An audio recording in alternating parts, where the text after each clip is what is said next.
तो दोस्तों कैसे हो आप सभी लोग। आई होप सब अच्छे होंगे, सब मजे में होंगे। तो दोस्तों जैसे कि आप जानते हो मैं रोज आपके लिए नए नए वैकेंसी और बीच बीच में इन्फॉर्मेटिव वीडियो दिलाता रहता हूँ। तो आज का टॉपिक हमारा होने वाला है कि आप यहाँ पर जो आपका श्री राम फाइनेंस में बैक ऑफिस होता है उसमें कैसा आपका कैरियर होने वाला है, कितनी आप वहाँ पर प्रमोशन ले सकते हो, कितने आगे तक आप वहाँ पर जा सकते हो, कितनी आपकी यहाँ पर सैलरी इंक्रीज हो सकती है और कितना इंसेंटिव आप यहाँ से कमा सकते हो। कुल मिलाकर आगे चलकर आपका, अगर आप श्री राम फाइनेंस में बैक ऑफिस में काम करते हो तो आपका कैरियर कैसा होने वाला है, कैसी आपकी वहाँ पर ग्रोथ होगी और किस लेवल तक आप वहाँ पर जा सकते हैं, इसकी पूरी डिटेल दोस्तों मैं आज आपको बताने वाला हूँ। जो भी श्री राम में बैक ऑफिस की जो देख रहे हैं या फिर कर रहे हैं तो उनको थोड़ा आइडिया हो जाएगा कि उनका कैसा फ्यूचर होने वाला है, थोड़ा सा वो आइडिया यहाँ पर लगा सकते हैं। तो दोस्तों वीडियो आपके लिए काफ़ी इंपॉर्टेंट होने वाली है। जो मेरा भाई वीडियो पर नया है वीडियो को जरूर लाइक कर ले, चैनल सब्सक्राइब कर ले, बेल आइकन ऑल पे कर ले ताकि मेरी हर वीडियो आप तक सबसे पहले पहुंचे। क्योंकि दोस्तों मैं यहाँ पर आपके लिए ऐसी ऐसी इन्फॉर्मेटिव वीडियोस और नई नई वैकेंसियाँ फाइनेंस और बैंकिंग सेक्टर की यहाँ पर लाता रहता हूँ। तो वीडियो पूरी देखिएगा, वीडियो स्किप मत करिएगा। अगर आप वीडियो स्किप करते हैं हो सकता है आपको वीडियो का इंपॉर्टेंट पार्ट मिस कर दो, जिससे कि आपको पूरी इन्फॉर्मेशन जानने में कोई दिक्कत हो और आपको इन्फॉर्मेशन अच्छे से समझ में ना आए। तो चलिए दोस्तों बिना टाइम लगाए वीडियो को शुरू करते हैं। दोस्तों मिलते हैं वीडियो के आगे। दोस्तों सबसे पहले हम बात करते हैं जो कि यहाँ पर आपकी श्री राम फाइनेंस की बैक ऑफिस होने वाली है। स्टार्टिंग से बात करेंगे कि आप यहाँ पर अगर जॉब कर रहे हैं तो बड़ी अच्छी बात है। अगर आप यहाँ पर जॉब करना चाहते हैं तो स्टार्टिंग से कैसे आप कंपनी ज्वाइन कर सकते हैं, कैसे आप श्री राम फाइनेंस की बैक ऑफिस में आ सकते हैं, क्या क्या आपको प्रोसेस करना पड़ेगा और क्या आपको फिर वहाँ पर फेस करना पड़ेगा, इसकी स्टार्टिंग से ही हम बात करते हैं यहाँ पर। तो सबसे पहले बात करते हैं जब दोस्तों यहाँ पर आपकी आपकी जो यहाँ पर जॉब लगने के लिए क्वालिफिकेशन होती है वो ओनली यहाँ पर ग्रेजुएशन होती है। ना ही कोई आपसे एक्स्ट्रा कोई डिप्लोमा मांगा जाता है, ना ही कोई एक्स्ट्रा सर्टिफिकेट, ना ही कोई CCC का सर्टिफिकेट, ना ही कोई यहाँ पर टैली का सर्टिफिकेट, ना ही एक्सेल का सर्टिफिकेट, मतलब कुछ कोई कंप्यूटर कोर्स आपसे नहीं मांगा जाता। सिर्फ नॉर्मल आपके पास यहाँ पर BCom, BSc, BCA, BBA, BCom इस तरीके की मतलब ग्रेजुएशन आपके पास यहाँ पर होनी चाहिए। तो आप सिंपल यहाँ पर कंपनी में अप्लाई कर सकते हैं जॉब के लिए। जैसे यहाँ पर आप जॉब के लिए अप्लाई कर देते हैं उसके बाद क्या प्रोसेस होता है कि अप्लाई होने के बाद जहाँ पर वैकेंसियाँ खाली होती हैं वहाँ के लिए फिर आपका क्या होता है कि इंटरव्यू होता है। इंटरव्यू क्या होता है दोस्तों, यहाँ पर जो यहाँ पर बैक ऑफिस का इंटरव्यू होता है वो इंटरव्यू कुछ इस तरीके से होता है कि यहाँ पर जब आप कंपनी में इंटरव्यू देने के लिए जाते हैं तो वहाँ पर आपका 2-3 फेज में आपका यहाँ पर इंटरव्यू होता है। वो कैसे होता है कि सबसे पहले जब आप यहाँ पर वहाँ पर एंटर करेंगे तो आपका यहाँ पर एप्टीट्यूड टेस्ट होता है जो कि यहाँ पर बैक ऑफिस वालों के लिए 100 क्वेश्चन का होता है और 100 में से कम आपको यहाँ पर 60+ नंबर यहाँ पर आपके आने चाहिए।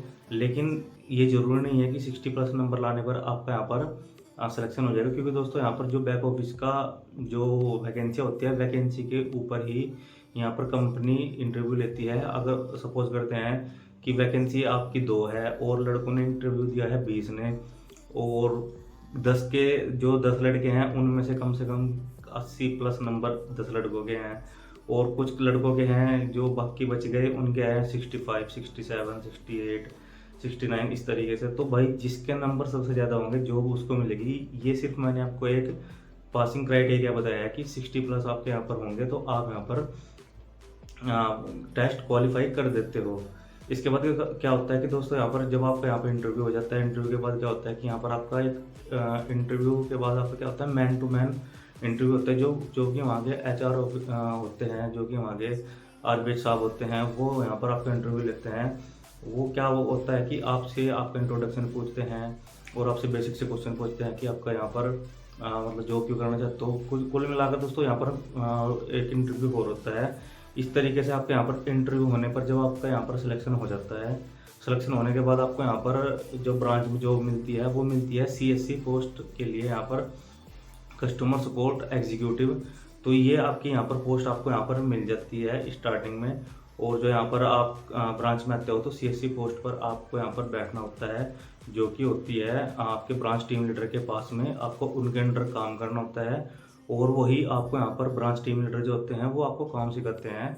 वो भी बैक ऑफिस के ही होते हैं, वो आपको काम सिखाते हैं। यहाँ पर जो आपकी सैलरी होती है, सैलरी इन हैंड 14 से 16 हज़ार के बीच में आपकी यहाँ पर सैलरी आपको मिल जाती है। और कुछ जो मेट्रो सिटीज़ होती है उसमें यहाँ पर ये सैलरी कम से कम 18 से 20 हज़ार रुपये के बीच में भी आपकी यहाँ पर हो जाती है। तो आपका शहर पर डिपेंड करेगा कि आपका कौन सा शहर है, उस शहर के ऊपर भी आपकी सैलरी यहाँ पर डिपेंड करती है। जो बड़ी मेट्रो सिटीज़ होती हैं उनमें आपकी सैलरी काफ़ी अच्छी होती है, बैक ऑफिस की भी, जो जैसे कि आपका दिल्ली हो गया, आपका मुंबई हो गया, आपका चंडीगढ़ हो गया, आपका हैदराबाद हो गया, जो मतलब बड़ी मेट्रो सिटी है, तो उसमें आपको यहाँ पर सैलरी भी ज़्यादा यहाँ पर आपको मिलती है। बात करते हैं दोस्तों इंसेंटिव। आपका यहाँ पर बहुत कम इंसेंटिव आपको यहाँ पर मिलता है बैक ऑफिस में, क्योंकि यहाँ पर बैक ऑफिस में कोई इंसेंटिव वाला इतना ज़्यादा कोई काम नहीं होता जिसमें कि आप इंसेंटिव यहाँ पर कमा सकते हैं। लेकिन अगर आपको इंसेंटिव कमाना है, अगर आप अपने रेफरेंस से किसी की एफडी करवा देते हैं तो उसका इंसेंटिव आपको यहाँ पर काफ़ी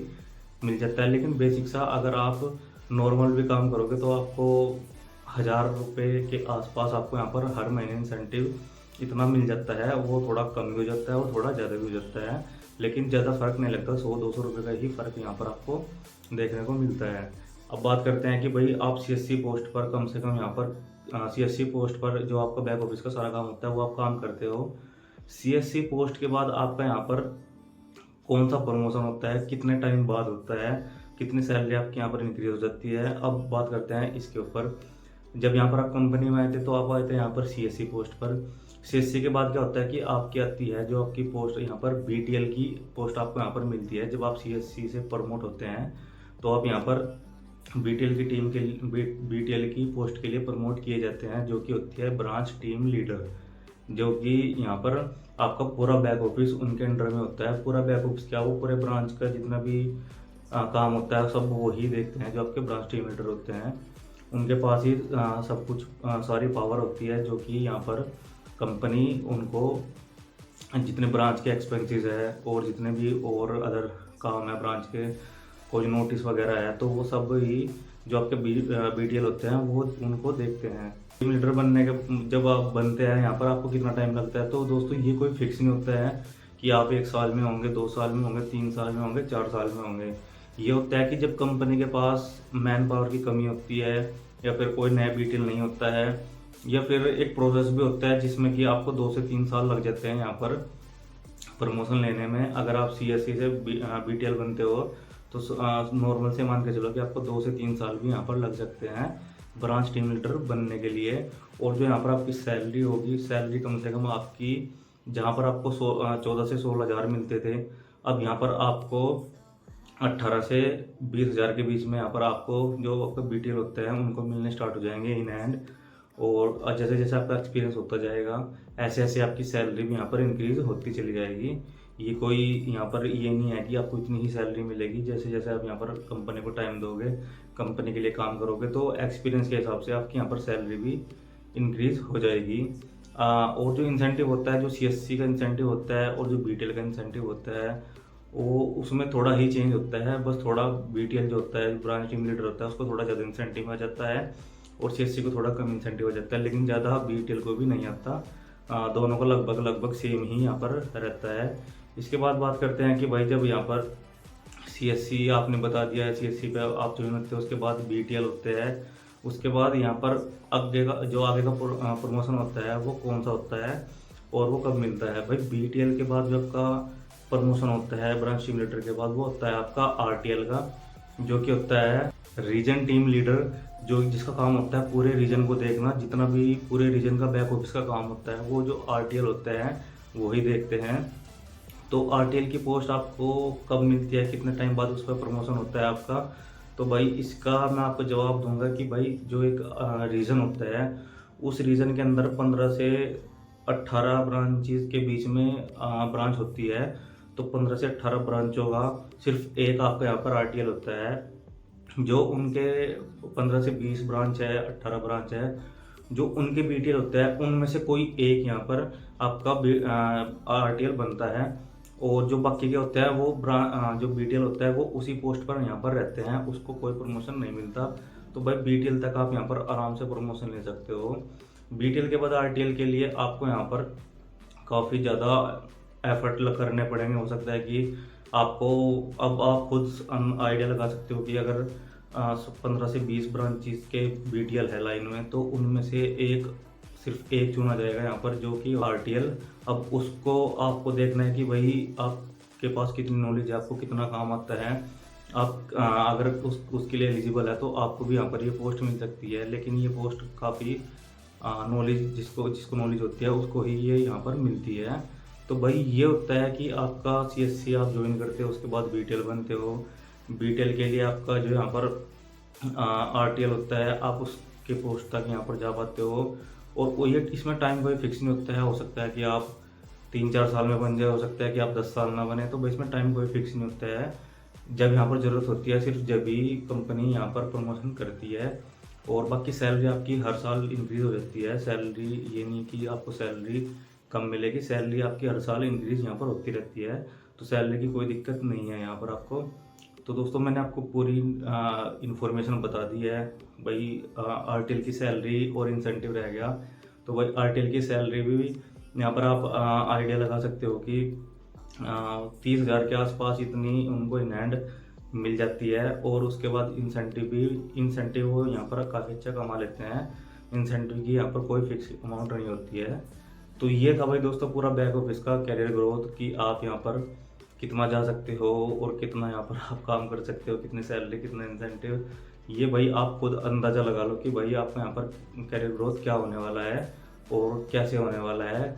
लेकिन जैसा जो कि मेरा ओपिनियन है भाई, यहाँ मैं जैसे कि मैंने यहाँ पर देखा है कि भाई अगर आपको बैक ऑफिस में काम करना है तो आपको यहाँ पर ज़्यादा से ज़्यादा 1 से 2 साल, 3-4, ज़्यादा से ज़्यादा 3 साल इतना लगाकर आपको यहाँ पर अगर कंपनी चेंज करोगे तो उसमें ज़्यादा आपको यहाँ पर फ़ायदा मिलेगा और सैलरी भी आपको इंक्रीज़ वगैरह मिलेगी। बैक ऑफिस में सैलरी यहाँ पर आपकी बहुत कम है। जिसमें अगर आपके घर के आसपास है तो ठीक है, अगर आप कहीं बाहर जॉब करते हैं बीटेल के बैक ऑफिस के लिए तो वहाँ पर आपको पैसे की शॉर्टेज काफ़ी देखने को मिलेगी। ये भाई मेरा ओपिनियन है। बाकी आप मुझे बताओ कि आपको यहाँ पर बैक ऑफिस का काम कैसा लगा, कैसी सैलरी लगी, कैसा पैसा लगा और क्या कैरियर ग्रोथ लगा। आप मुझे कमेंट में बता सकते हैं। बाकी ऐसी इन्फॉर्मेटिव वीडियोज़ के लिए, नई नई वैकेंसी के लिए आप मेरा चैनल जरूर सब्सक्राइब कर लें, बेल आइकन ऑन पे कर लें ताकि मेरी हर वीडियो आप तक सबसे पहले पहुँचे। तो चलिए दोस्तों आज की वीडियो में इतना ही, फिर मिलता है किसी नेक्स्ट वीडियो में, तब तक के लिए बाय।